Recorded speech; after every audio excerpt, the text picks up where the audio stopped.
Somanathan, Secretary Economic Affairs, Sri Ajay Seth, Secretary Deepam, Sri Tuhinkant Pandey, Secretary Revenue, Sri Sanjay Malhotra, Secretary Financial Services, Sri Vivek Joshi, Chief Economic Advisor, Sri V. Anantha Nageswaran. I welcome you all to this press conference. Friends, first the Honorable Minister will give her opening remarks. Thereafter, we'll be taking questions from you. Before I request the Honorable Minister, I must request you all to please follow the norm of organization, one person, one question, please. Don't club too many questions together.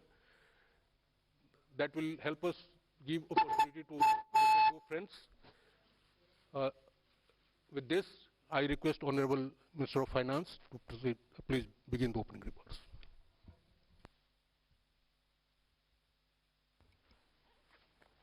Thank you.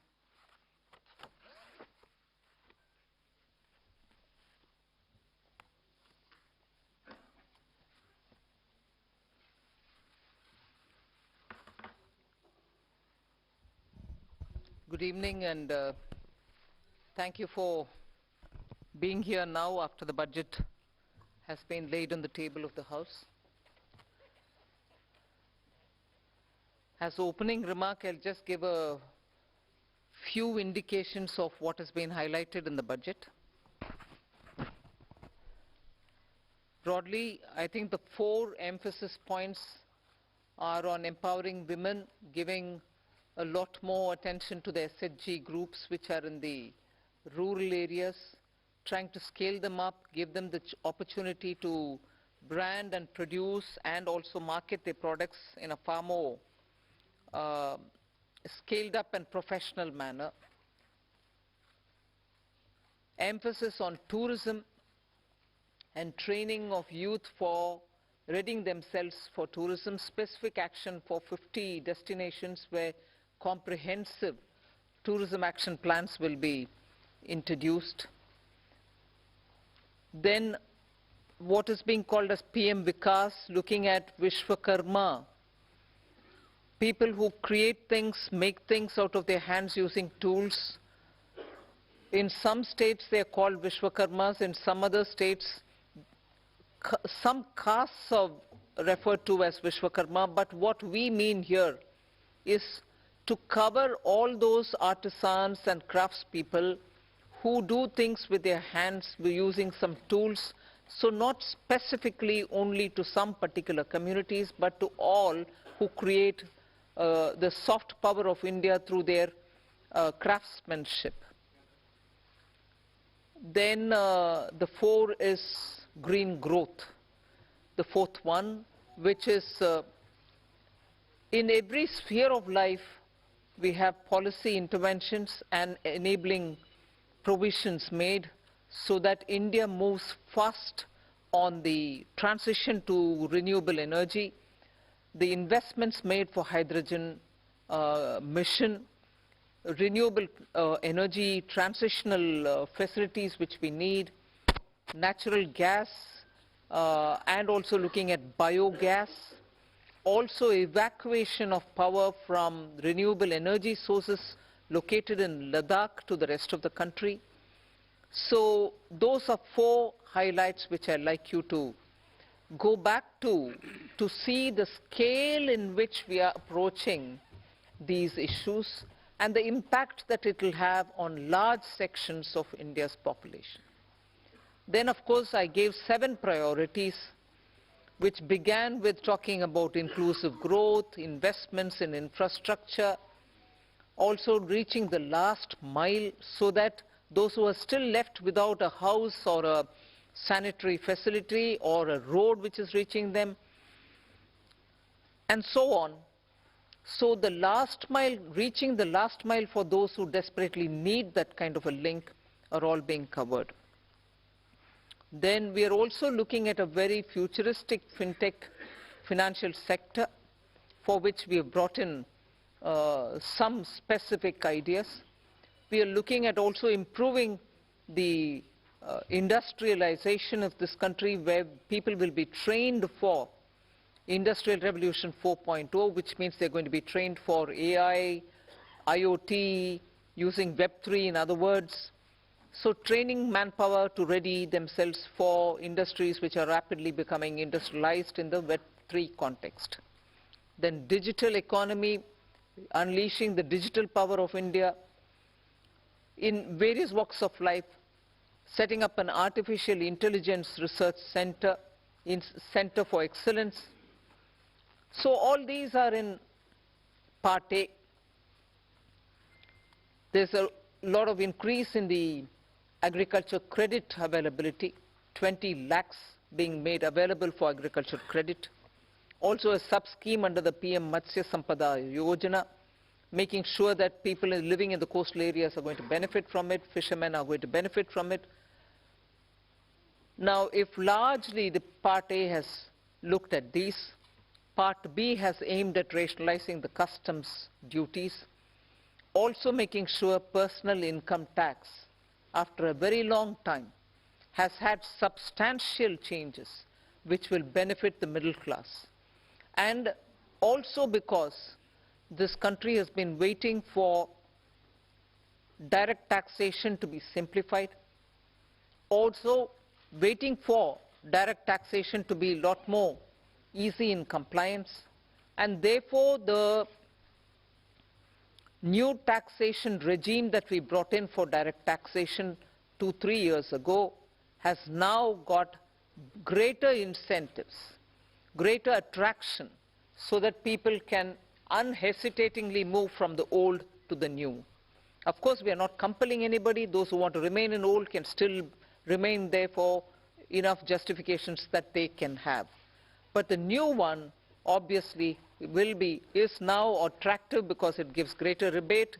It also provides for a simplified and smaller slabs, lower rates of taxation, and also slabs which are nicely broken down. So with all this, I think the budget, I've not gone into specifics, but I thought as an opening remark, this much will be sufficient to say this is a budget which is beautifully balanced. Both growth considerations, because the capital investment has never before seen double-digit investment announcements. 10 lakh crore, which includes 1.3 lakh crores being given to states, is going to give a big leg up for capital investment from government. So balancing that I'm talking about is looking at public sector investments, continuing that good tradition of capital investment in infrastructure, and also attending to MSMEs, because they are the engine of growth. We've given them relief, we've also given them new access, we've extended and widened the emergency credit liquidity guarantee scheme, also given them back their securities, 95% of it, even if they fail to deliver on contractual promises which were during the COVID pandemic.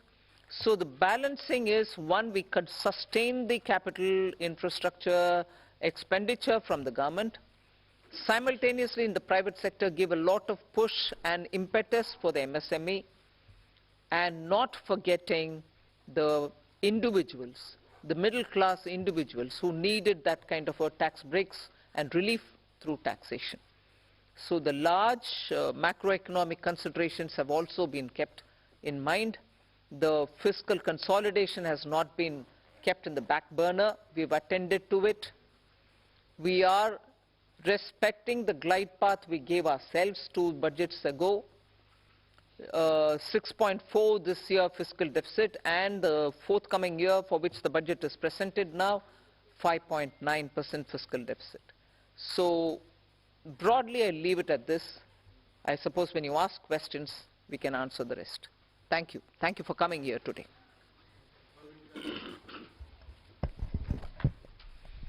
Good afternoon, ma'am. Good afternoon, ma'am. Shishir here from Hindu Business Line.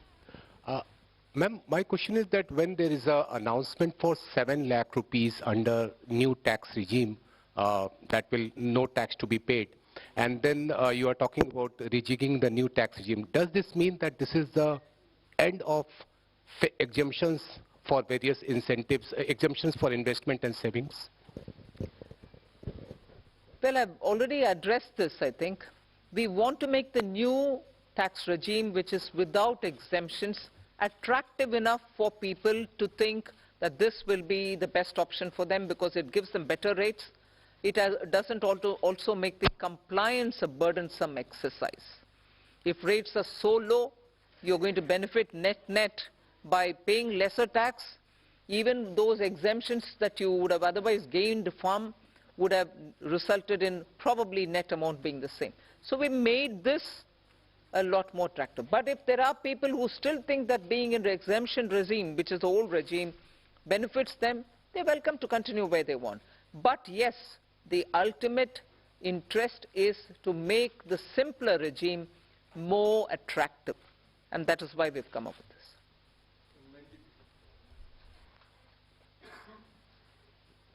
Ma'am, firstly, many congratulations on that fiscal consolidation, because I keep asking you that question. But the issue today is about people in terms of, there is a big gamble in terms of capital expenditure. When you do that, does it actually trickle down to the people? Does it create jobs? I know you've been doing this for the last 2 years. Are you sure that this will really trigger off job creation, one, to, money in the hands of the poor people? The second, of course, is about inflation, which, again, you, like last year, you haven't really touched about it, but you have had the letter from RBI. Your chief economic advisor yesterday says we are in uncertain times, but we hope that it will be under the check of 4 to 6%, hopefully the lower band of RBI. What is your answer to both these points?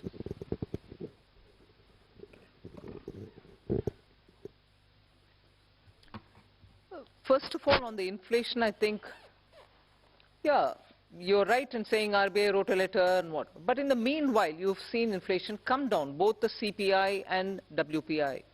Action is being taken by the government. We take inflation-related steps as and when things develop in the ground and in response to it.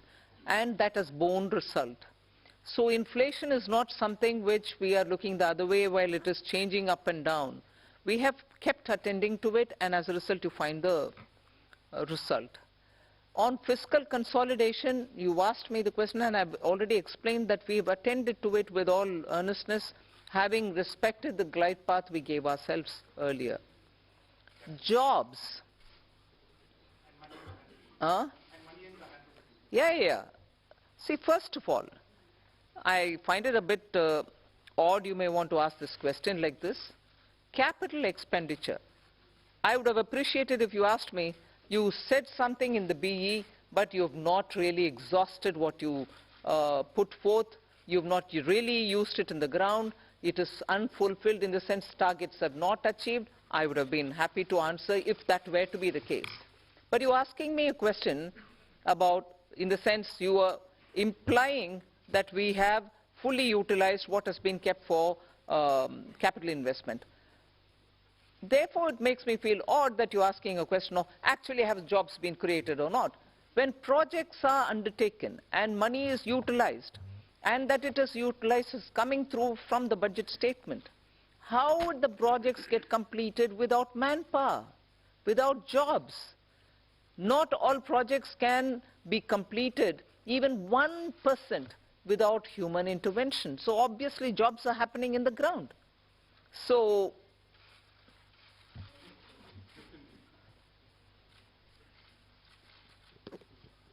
Ma'am, I want to ask you, ma'am here. Ma'am, I want to ask you what percentage of taxpayers had moved to the new tax regime in the last assessment year? And is there a number that you expect, 50%, 60%, whatever? And number two, ma'am, there's a specific mention for expenditure towards MSMEs. Now, is there an estimate of how much, what was the dues that companies had claimed as expenditure and which has not actually been paid to the MSMEs? Sanjay, you want to answer on? On your second question, that is on the MSMEs, well, we don't have that data. Certainly we don't have that data. And it's not, we don't take that data from the taxpayers in their returns, so that data we will not have. But certainly, we are all aware of this huge problem of timely payments not being made to the MSMEs. So in that direction, this is certainly a positive step. Coming to your first question on the exemption-less regime, let me say that for companies, the 22% tax regime that we got, 61% of our tax now, the corporate tax, more than 60% is actually coming from the exemption-free tax regime.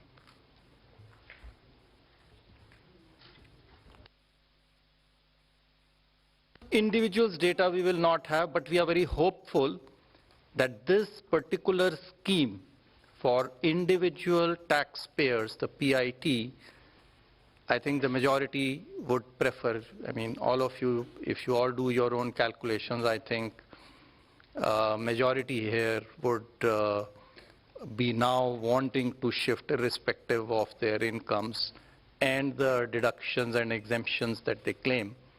They would be finding it more attractive to shift to the new tax regime, majority of them.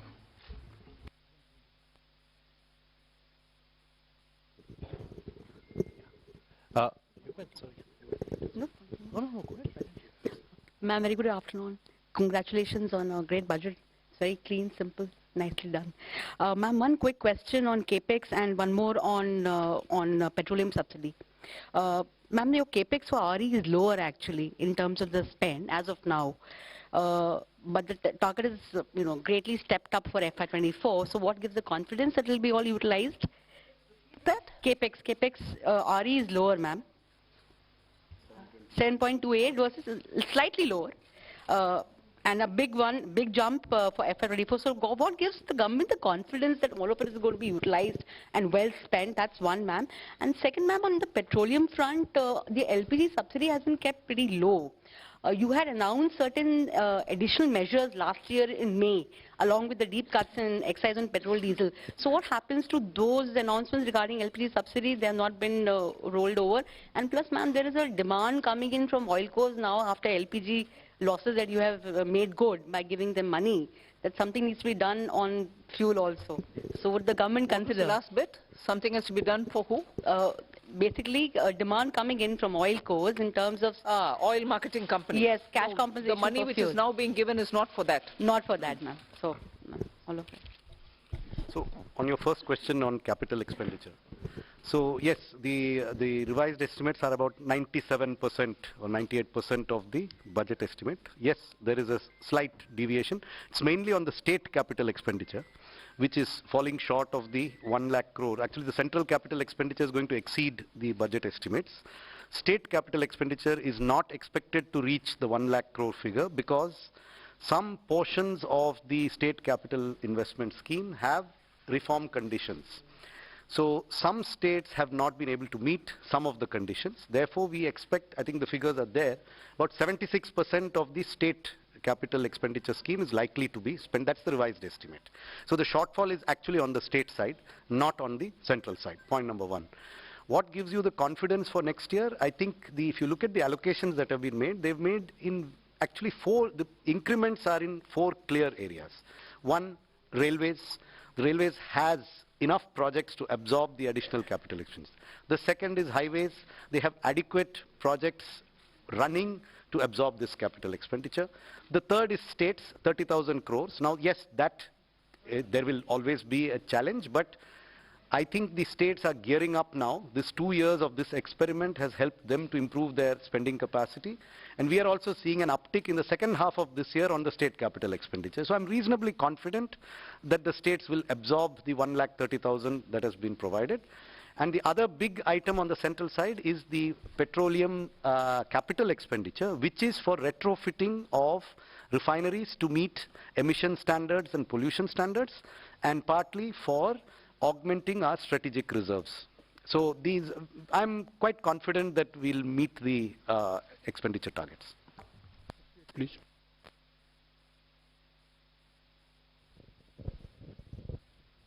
Tarun Sharma from Zee business. Ma'am, जो disinvestment का जो target है वो 65,000 से 50,000 किया है और next year का 51,000 किया है। तो मैम इससे हम ये समझें कि जो दो गवर्नमेंट बैंक का जो प्राइवेटाइजेशन होना था और जो 2 इंश्योरेंस कंपनीज का जो प्राइवेटाइजेशन होना था वो अब 2024 के बाद ही संभव हो पाएगा, उससे पहले नहीं हो पाएगा, क्योंकि मैम जो टारगेट ये कर रहे हैं। दूसरा सवाल मेरा संजय सर से है। Okay.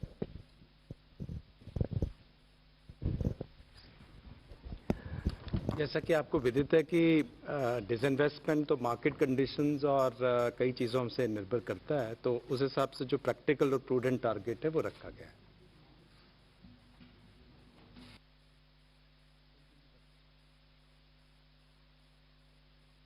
Ma'am, I am Monica from the New Indian Express. Ma'am, what was the need to lower effective tax rate for high income group at this point in time? And also tax collection at source has been increased from 5% to 20% or on overseas tour package. So what is the reason behind this massive increase? See, the tour packages are generally taken by people whose effective tax rate is certainly more than 30%. So if we are charging them 20% TDS, I don't think it is high. Our attempt always has been to charge TDS at more or less similar rates, if not exactly the same rates. So that answers your question number 1. Question number 2 on, I think you are referring perhaps to surcharge, which has been reduced. Well, our rates, the highest tax rates in our country were amongst the highest, even more than, some of the developed countries. And so, in any case, it was introduced as an interim measure, and so that has now been reduced, so that the effective tax rate, highest effective tax rate becomes 39%.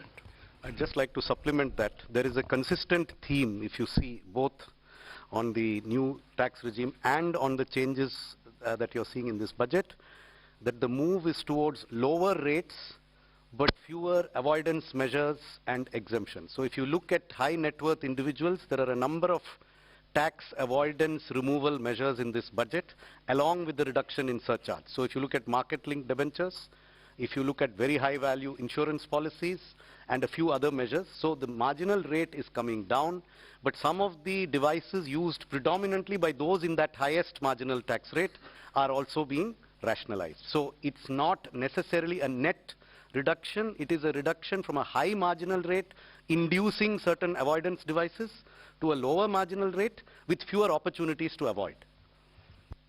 74, please.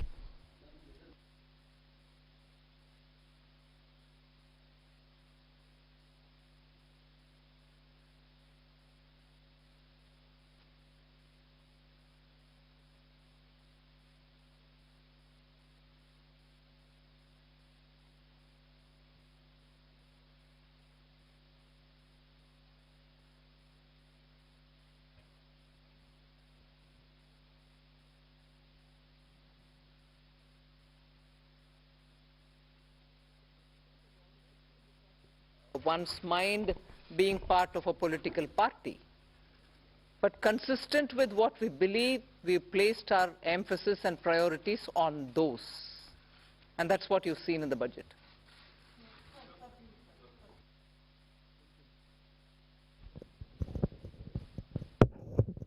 Madam, मेरा सवाल है आपसे। मैं संजय शर्मा हूं, लोकमत अखबार से। Madam, आपके budget में विपक्ष की तरफ से कोई ज्यादा प्रतिक्रिया नहीं आई है, लेकिन इस बजट से महिलाओं को काफी उम्मीदें थी। घर की महिलाओं को जो महंगाई से पीड़ित थी, रसोई गैस के सिलेंडर के दुगने दामों से पीड़ित थी, कहीं ना कहीं आटे से लेकर के रोटी तक सारी चीजें महंगी हो गई है। तो क्या इससे आपको लगता है कि कुछ इसमें महंगाई पे भी फर्क पड़ेगा और घर की जो रोटी है, जो घर की जो रसोई का जो सामान है, उसमें इस बजट से कुछ फर्क पड़ेगा?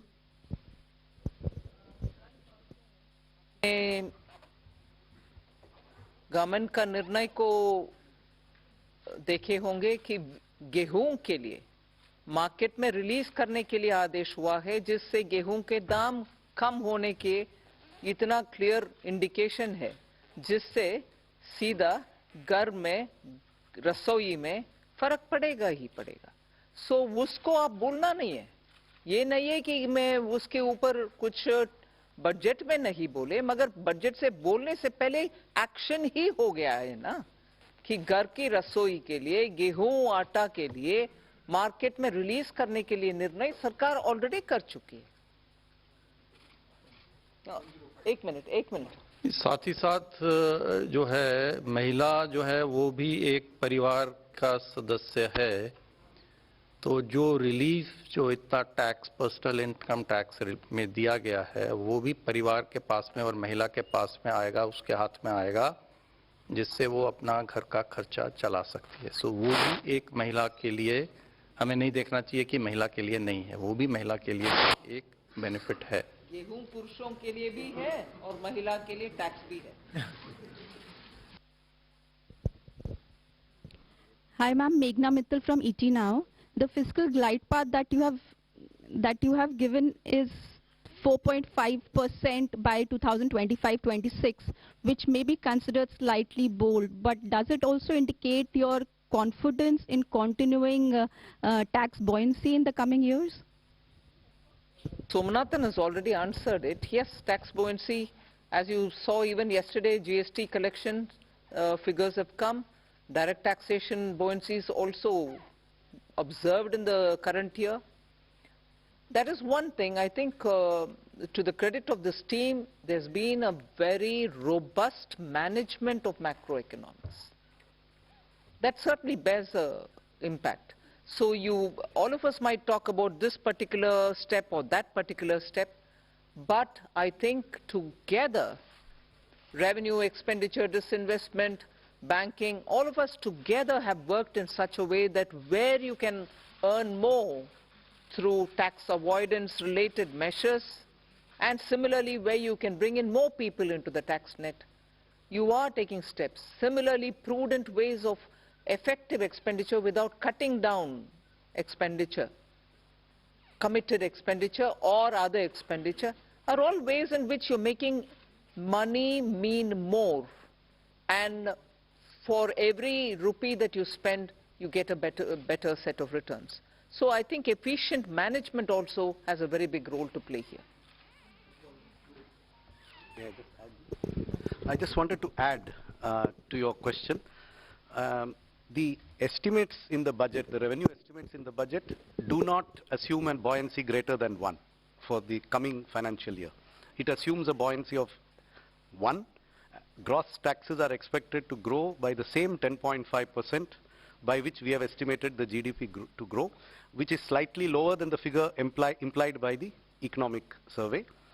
And therefore, we are assuming only a buoyancy of 1. But if the experience of this year is repeated next year, then it may in fact be more than 1. But we have taken a conservative assumption. And I think the very fact that the commitment to 4.5% was reiterated word by word in this budget gives you an indication that we feel that we have the means and the ability to reach that target by 2025-26.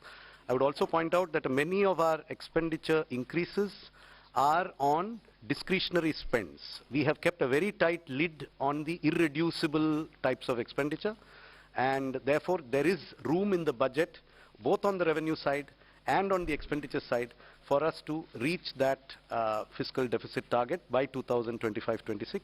And it is not likely that the Finance Minister has reiterated it in Parliament today. Ma'am, Timsi Jaipuria from CNBC TV 18. Ma'am, I have two questions. Firstly, on the TDS reforms, you've come out with two specific reforms. For one, 20% TDS on foreign investments. Why has this been introduced? Is it to curb the flight of capital or investments which was going outside the country? And secondly, on students who are going outside to study, on that also the TDS has come, there's a 5% that has been levied. or it has been it has been reduced? There is no change on education, or absolutely not. That's wrong. Your facts are wrong. But what happens to the amount that one spends in staying there as a student? First correct the thing which you've said, because yours is a very powerful voice, and that can spread among your dosts, and that can go out. No change has been made for education or health purpose LRS. Please, I hope my voice is audible much more than Timsi's. Thank you for correcting me, ma'am, but on the foreign capital, on the foreign investment, the TDS of 20%, if you could explain the rationale. I think this question was asked, and I already answered it, to say that this is actually coming from income, and the income tax rates for those categories of people who are using this LRS to send money outside is much more than 20%. And so they were in any case, to pay for the tax. And in case they don't have to pay for the tax, they can always get a refund.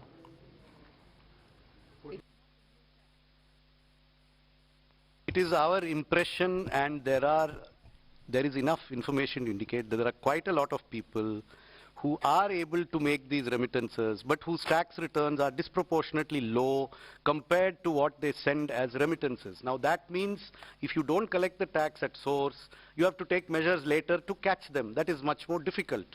If you are able to make remittances to invest in a property in Manhattan, or in a stock brokerage account in Dubai, or if you are going to take a 30-day tour of the world, almost certainly your effective tax rate will be 20%. So, yes. We have learned from both the economic survey and the RBI report that there's a lot of public investment and private consumption. Are you still happy with the private investment? Are you still expecting it to grow? Or do you think for the moment it is only public investment that will go on?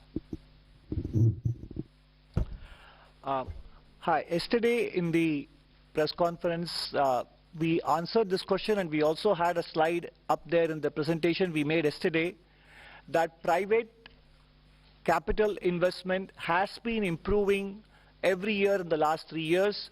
For example, in the first half of 2021, based on quarterly earnings reports filed by listed companies, the capital expenditure was 2.1 lakh crores, which increased to 2.4 lakh crores in 21-22 in the first half, April to September.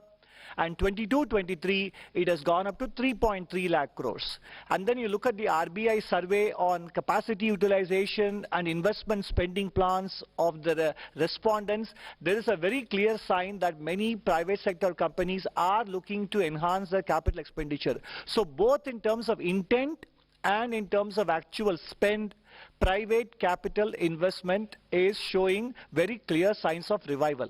Thank you.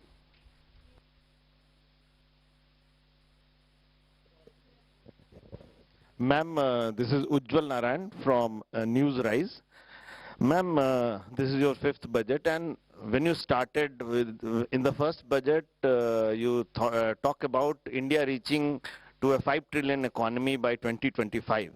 So just I wanted to know what is the situation, because yesterday CA has put forward another goal post of becoming a 7 trillion economy in next 7 years. So what is happening to that target?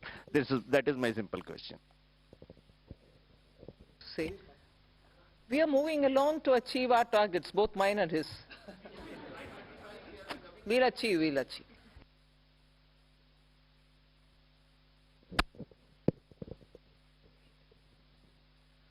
Good afternoon, ma'am. This is Chetan from India Today Group. Ma'am, while calculating the fiscal match for FY24, how did you assume the disruptive variables like the crude prices and, of course, China unlocking and its impact on commodity prices? What was the benchmark that you were the thinking behind the rationale? This is a question that keeps coming every budget, and I keep giving you the same answer. That there is no part of the budget mathematics that has a crude price number as an input in any spreadsheet. See, because there is no direct subsidy on any petroleum product. Unlike the fertilizer price or the price of the MSP, these have direct impacts on the budget.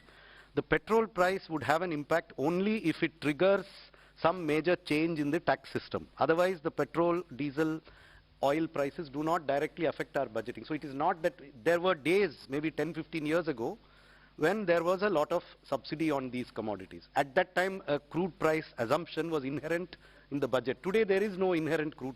The assumption we are making in the budget is only that there will be no subsidies on petrol and diesel, and that global prices will be such that there will be no subsidies. What the global price will be, I don't need to make an assumption. So no assumption has been made. Confusion since last year when people referred to what was said in the economic survey as though it was said in the budget itself. The budget didn't say it then, the budget doesn't say it now.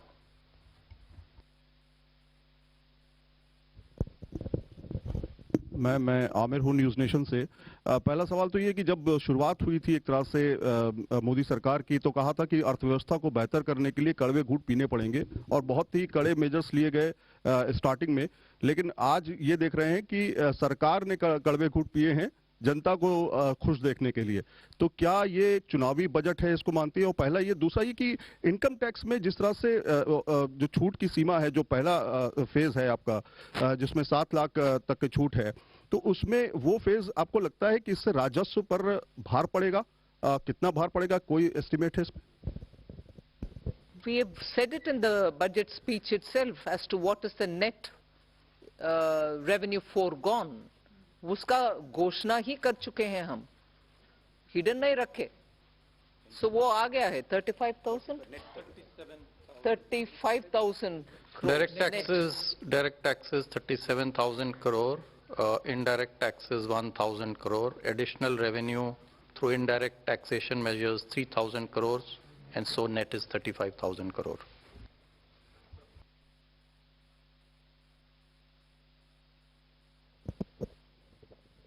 This is Anuradha from Economic Times. In your budget speech, ma'am, you spoke about the review of financial sector regulators. So can you elaborate a little bit more on that? Something?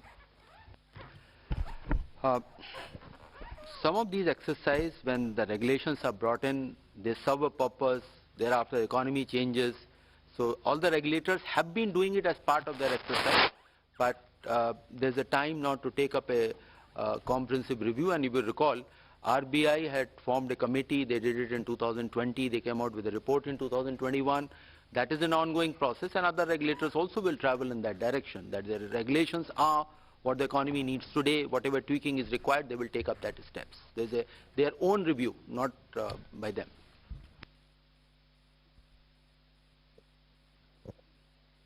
Ma'am, congratulations on your penultimate budget. And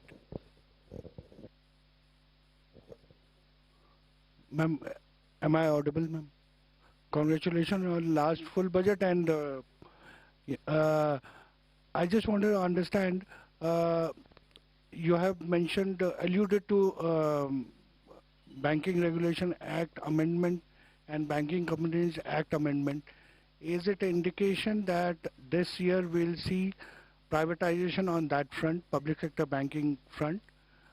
And if you could also throw some light on what kind of amendment it will undertake, apart from, allowing public sector bank for privatization.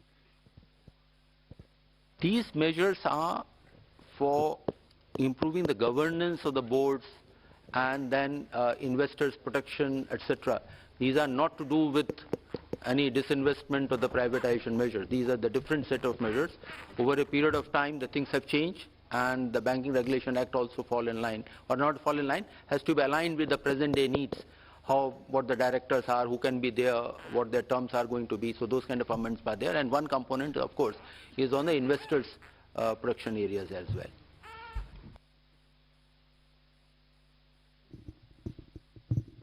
Good afternoon, ma'am. I'm Rima Sharma from Potibimba Life. My question,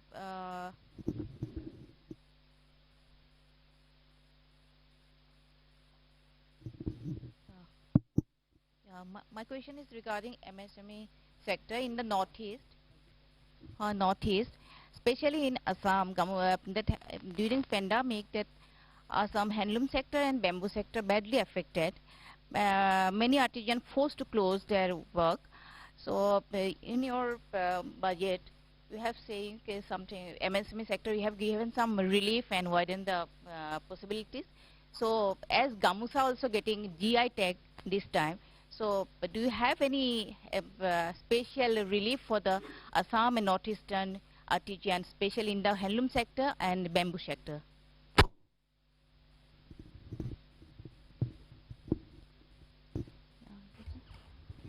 In the last year's budget itself, I think for sustaining livelihoods and also making sure that the Northeast livelihoods are attended to, we came up with a specific program called PM Divine for the development of Northeast, and that was executed through the Northeastern Council.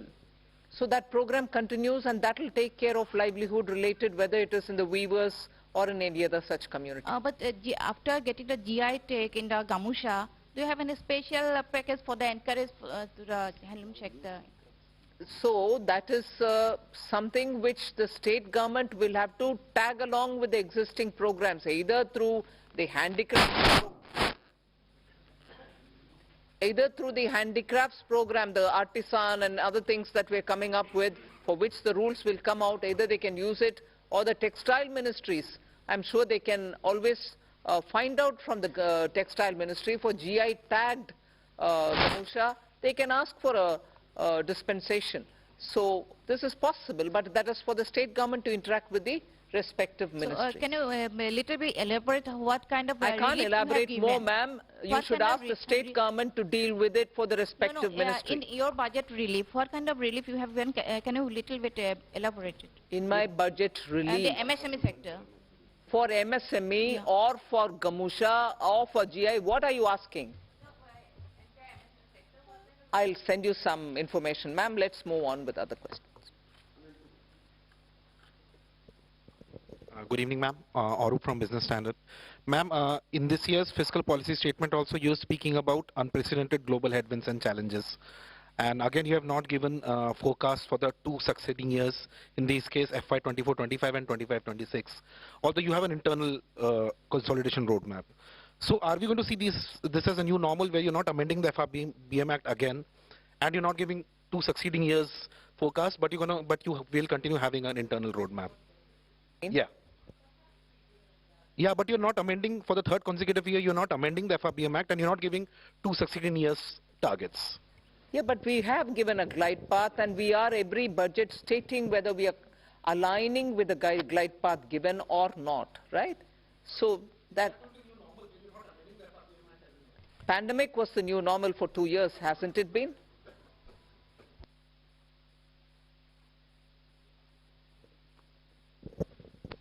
Hi, I'm Siddharth from Moneycontrol here. The gross borrowing number is 15.4 lakh crores, net is the gross borrowing is 15.4 lakh, net is 11.8 lakh. Especially with real interest rates returning to positive territory in the last few months with the RBI hiking rates, do you see borrowing costs for companies rising, especially and perhaps the government crowding out the private sector, and could that impact private investments? So I think the question of crowding out, actually the increase in borrowing over the previous year is 8%. The economy has grown at a nominal rate of 15%. Over this same period. So this is a level of borrowing which I think will not lead to any incremental crowding out. In fact, as a percentage of the size of the nominal economy, the total gross borrowing is actually going to be lower in 23-24 than in 22-23. So incremental crowding out, I think, is not a significant issue, and that I do not think will lead to any impact on borrowing costs in the private sector.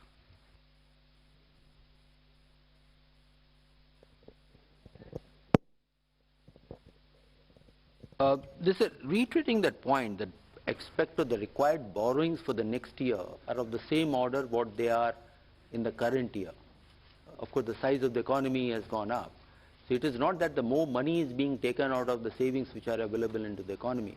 So we don't see that impacting because it is of the same order. And even if you go 2 years back and just increase by nominal rates, the net borrowings are of the same order. In fact, they are less than 2% more than the actuals. The figures stated were, I think, for the BE, but actually it will be only estimates are that it will be less than 2%. Economy is nominally expected to grow at more than 10.5%. So, I mean, that should answer your question. Ma'am, Ishwarya Paliwal from India Today. Ma'am, opposition parties have been calling this Nil Batta Sannata not good enough budget. Your comments?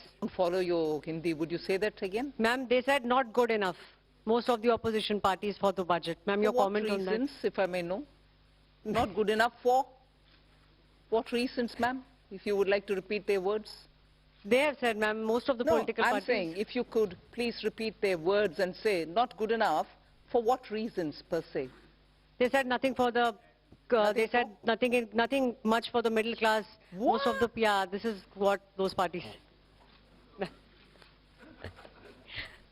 Ma'am, do you believe India will remain a bright spot, ma'am? Please do. Agle mein kya?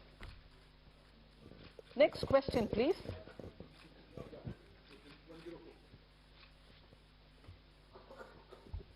Ma'am, my name is Mukesh and I work for Newsrise. Just wanted to know, is there a component of green bonds in the... does it contain green bonds also? I mean, what would be the component of green bonds? Sovereign green bonds. Repeat your question, please.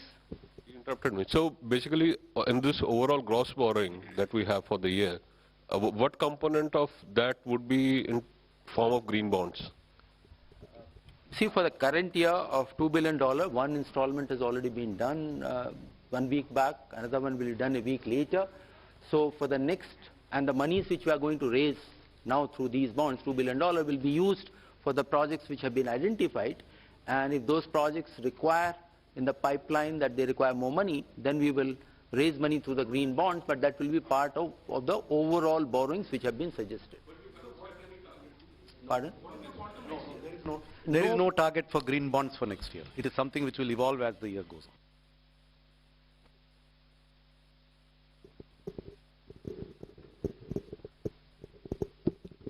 on. Ma'am, this is Premanshu from Anandavajar Patrika. You have said that your capital expenditure has reached 10 lakh crore, but the interest payment expenditure that has also reached 10 lakh crore. And the interest payment burden, it is almost 40% of the revenue received. So do you think it is a matter of concern for? It is always desirable for a government to have its interest payments as low as possible. But you are aware of the reasons for which government had to borrow a lot over the last 3 years. And all that I can say is the borrowings have been used very constructively towards growth-inducing investments and have not been frittered away on unproductive expenditure. Therefore, if the economy keeps growing at the rate that it has started to grow at now, then this is unlikely to be an unsustainable debt burden. We are quite confident that the interest burden will gradually come down as the GDP keeps growing. And to sustain that growth, the quality of expenditure, the quality of government expenditure is increasing. The revenue deficit is falling even faster than the fiscal deficit. So we are actually seeing an improvement in the quality of public expenditure, which will enable us to sustain this higher interest burden, which is a result of history. 2 years of COVID, where the entire globe has seen an increase in interest burden in all governments all over the world.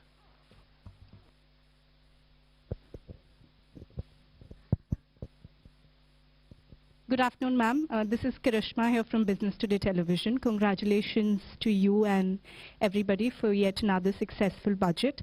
Ma'am, you did talk about simplification of the tax regime. So my question is on the capital gains tax regime that was also expected. It was not a part of the budget announcement, but it's expected that a simplification could be done in the coming months. Is that something on the cards? And also, ma'am, secondly, no big bang announcements on cryptocurrency in this budget. What is the kind of update with the consultation paper that had to be submitted also to the FSDC? For your question, first question, I have no answer because it's your expectation. You kept about it for the last few months and then you want me to answer on that? But the revenue Oh, have they been? They've not told me about it. No.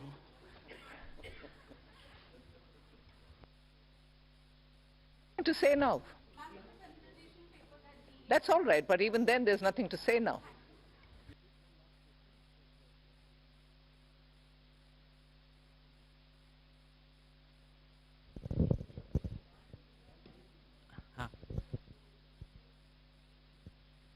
Ma'am मैं आलोक CNBC आवाज से हूँ sir. Ma'am मेरा सवाल यह है कि जो टीडीएस को लेकर क्लैरिफिकेशन आई हैं और उसमें खास तौर से जो 10,000 का जो थ्रेशोल्ड लिमिट है कई सारी चीज़ों पर ख़त्म कर दिया गया है, खासतौर से ऑनलाइन गेमिंग को लेकर।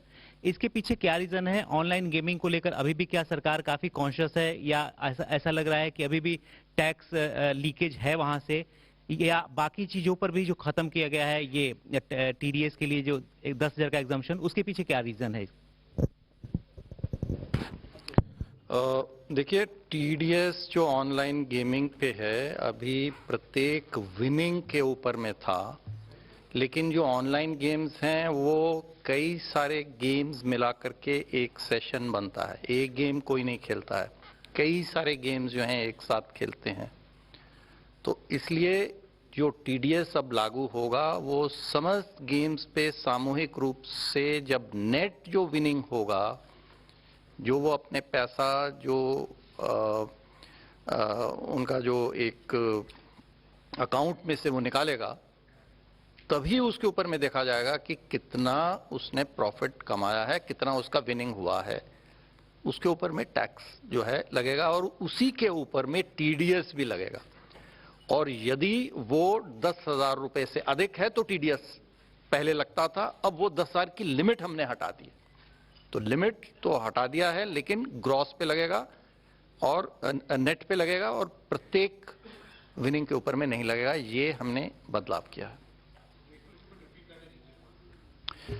So 2 changes have been made. One is that the taxation will be on the net winnings, because in online games generally you play a series of games over days. You don't play it, just one game and, like, you would be doing, say, race horsing would be, maybe once in a while. But this is over a period of time. So whatever are the net winnings, when you take that money from your account that you have made with the online gaming platform, the tax will be on that. So this is one change. The other change is that the TDS previously was on each winning, irrespective of the amount, on, 10,000 and more. If the winning is 10,000 and more, so some of the online gaming companies were keeping winnings lower than 10,000, say 9,999. So that we have removed. So there is no now threshold on TDS. That is the second change.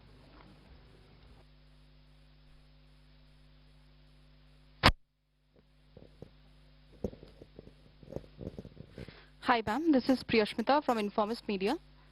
Ma'am, I wanted to know that there has been an upward revision in the small savings estimates for FY23. However, data suggests that there is a shortfall. So how do you plan to achieve it?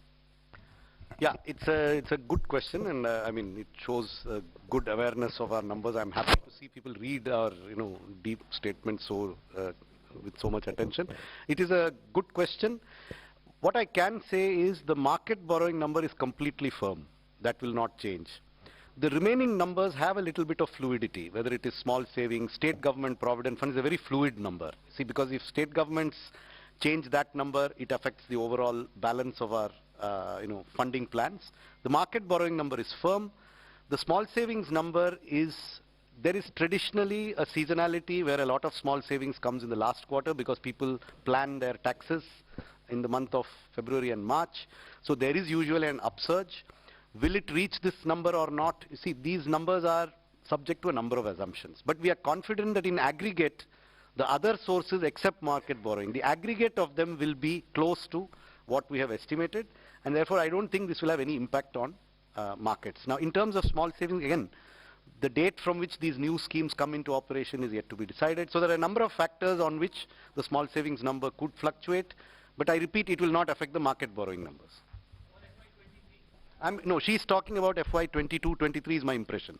Current financial year. Yes, I'm also talking about that. Again, the next year, 14 months before the end of the year, I cannot be firm on next year's numbers, but they are as firm as we can make them 14 months ahead of time.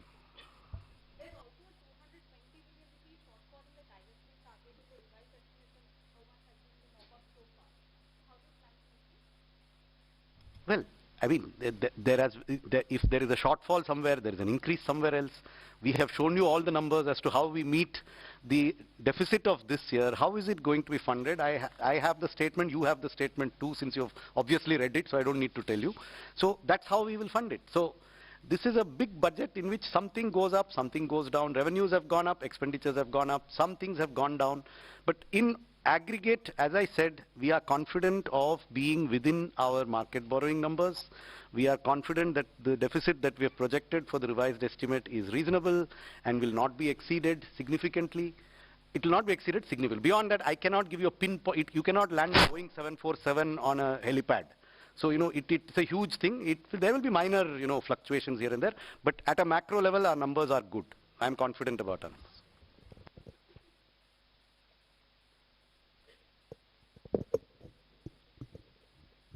Ma'am नमस्कार, मेरा नाम महावीर सिंह है, freelancing करता हूँ।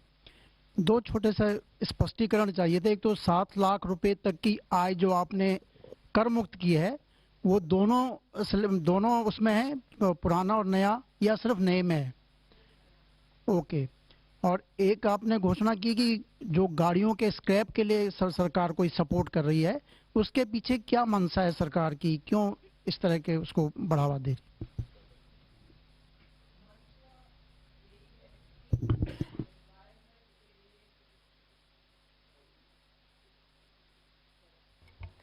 मंशा यही है कि एनवायरनमेंट के लिए पुराना गाड़ी को हटाना चाहिए, मगर वैसे बिना इंसेंटिव हटाना भी मुश्किल है, क्योंकि लोगों को लगेगा कि हटाने में से मुझे क्या फायदा है।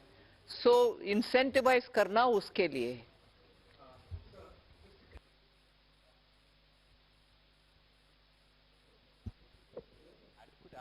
Scrapping of vehicles and replacement of vehicles as well. What is the kind of outlay that will be there and that we'll see in the coming fiscal? I can see there are two parts to it. For the central government, all central government vehicles that are beyond the 15-year age limit will be scrapped. Those of them that need to be replaced will be replaced. This money is provided for in different departmental budgets because it is not a macro number that is planned centrally. The number is significant. It exceeds 1,000 crores. What it exactly is, I also don't know. I'd have to add it up from several books. For state governments, we are making this part of the scheme for state capital investment. If they need to replace old state government vehicles, then that support will come from this scheme. And they have to meet certain conditions on meeting the national scrapping policy.